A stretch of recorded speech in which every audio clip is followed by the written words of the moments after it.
नमस्कार दोस्तों, मैं हूं सोनी मेहुल और आज आपके साथ मैं हाजिर हूं फिर एक नया कंटेंट लेकर। आज हम इस वीडियो में बात करने वाले हैं ऋषि कश्यप के कुल के बारे में। आज मैं इस वीडियो में आपको ऋषि कश्यप का पूरा कुल बताऊंगा, तो बने रहिए मेरे साथ एंड तक इस वीडियो में।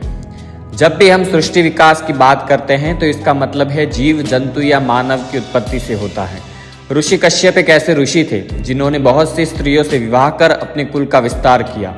आदिम काल में जातियों की विविधता आज की अपेक्षा कई गुना अधिक थी। ऋषि कश्यप ब्रह्मा जी के मानस पुत्र, मरीचि के विद्वान पुत्र थे। मान्यता अनुसार इन्हें अनिष्टनेमि के नाम से भी जाना जाता है। इनकी माता कला कदर्म ऋषि की पुत्री और कपिल देव की बहन थी। कश्यप को ऋषि मुनियों में श्रेष्ठ माना गया है। पुराण अनुसार हम सभी उन्हीं की ही संतानें हैं। सुर असुरों के मूल पुरुष ऋषि कश्यप का आश्रम मेरु पर्वत के शिखर पर था, जहां वे परब्रह्म परमात्मा के ध्यान में लीन रहते थे। समस्त देव दानव एवं मानव ऋषि कश्यप की आज्ञा का पालन करते थे। कश्यप ने बहुत से स्मृति ग्रंथों की रचना की थी। पुराण अनुसार सृष्टि की रचना और विकास के काल में धरती पर सर्वप्रथम भगवान ब्रह्मा जी प्रकट हुए। ब्रह्मा जी से दक्ष प्रजापति का जन्म हुआ। ब्रह्मा जी के निवेदन पर दक्ष प्रजापति ने अपनी पत्नी असिकनी के गर्भ से 66 कन्याएं पैदा की। इन कन्याओं में से 13 कन्याएं ऋषि कश्यप की पत्नियां बनी। मुख्यतः इन्हीं कन्याओं से सृष्टि का विकास हुआ और कश्यप सृष्टिकर्ता कहलाए। ऋषि कश्यप सप्त ऋषियों में प्रमुख माने जाते हैं। विष्णु पुराण अनुसार 7वें मनवंतरम में सप्त ऋषि इस प्रकार रहे हैं: वशिष्ठ, कश्यप, अत्रि, जमदग्नि, गौतम, विश्वामित्र और भारद्वाज।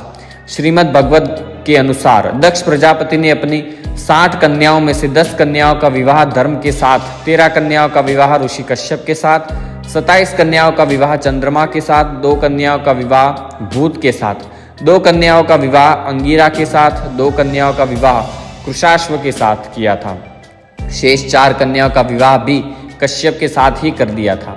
कश्यप की पत्नियां तो इस प्रकार ऋषि कश्यप की आदिति, दिति, दनु, काष्ठा, अरिष्टा, सुरसा, इला, मुनि, क्रोधवशा, ताम्रा, सुरभि, सुरसा, तिमि, विनता, कद्रु, पतांगी और यामिनी आदि उनकी पत्नियां बनी। अदिति पुराणों के अनुसार कश्यप ने अपनी पत्नी अदिति के गर्भ से 12 आदित्यों को जन्म दिया, जिनमें भगवान नारायण का वामन अवतार भी शामिल है।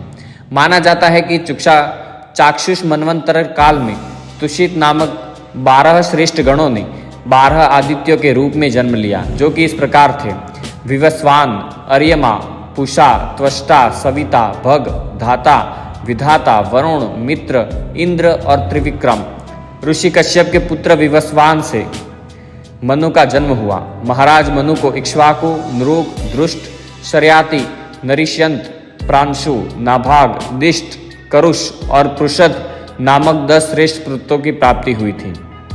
दिति कश्यप ऋषि ने दिति के गर्भ से हिरण्य कश्यप और हिरण्याक्ष नामक 2 पुत्र एवं सिंहिका नाम की पुत्री को जन्म दिया।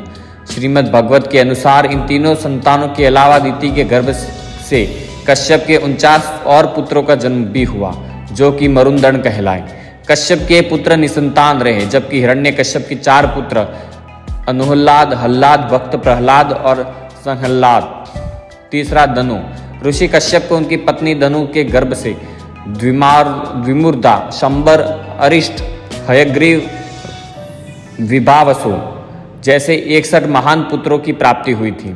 अन्य 4 पत्नियां रानी काष्ठा से घोड़े आदि एक खुर वाले पशु उत्पन्न हुए। पत्नी अरिष्टा से गंधर्व पैदा हुए। सुरसा नामक रानी से यातुधान राक्षस उत्पन्न हुए। इला से वृक्ष, लता आदि पृथ्वी पर उत्पन्न होने वाली वनस्पतियों का जन्म हुआ। ताम्रा ने बाज, गिद्धी आदि शिकारी पक्षियों को अपनी संतान के रूप में जन्म दिया।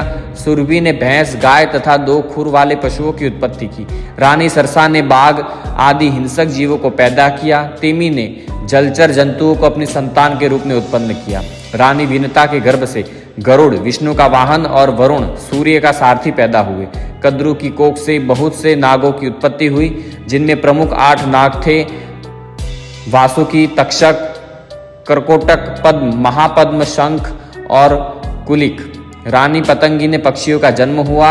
यामिनी के गर्भ से सलभों पतंगों का जन्म हुआ। ब्रह्मा जी की आज्ञा से प्रजापति कश्यप ने वैश्वानर की 2 पुत्री जो पुलोमा और कालका के साथ भी विवाह किया। उनसे पोलोम और काल के नाम के 60,000 रणवीर दानवों का जन्म हुआ, जो कि कालांतर में निवात कवच के नाम से विख्यात हुए।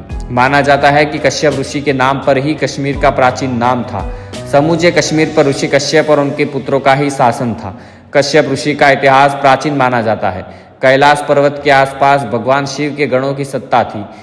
उक्त इलाके में ही दक्ष राजाओं का साम्राज्य भी था। कश्यप ऋषि के जीवन पर शोध किए जाने की आवश्यकता है।